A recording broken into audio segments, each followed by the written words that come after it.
tip number one when arguing about socialism is force those who defend capitalism to present a clear definition of what capitalism and what socialism actually are. They rarely do this. As you listen to voices like Ben Shapiro, Charlie Kirk, and others defend capitalism, and you listen to them attack socialism, you'll notice that throughout the argument, the definition of socialism changes based on whatever is convenient.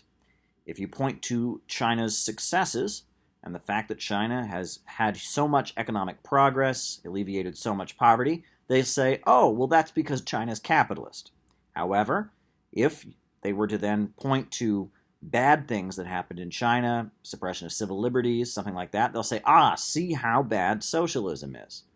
If they talk about the United States, if you point to the USA having a high standard of living, they'll say, the United States is so great because it's capitalist.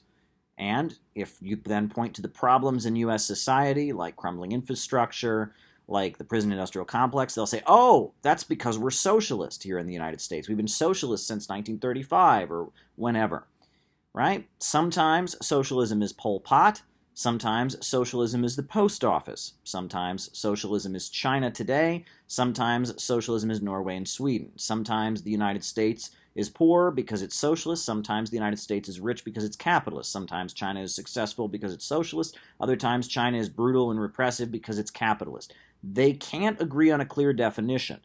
And in order to have any debate with anyone, you have to have a clear definition of what you're arguing about. So if you're going to have an argument about socialism and capitalism, you need to force your opponent to be clear about what the definition of the terms actually is, and then you need to then contrast their definition with your definition, and you need to hold them true to their definition.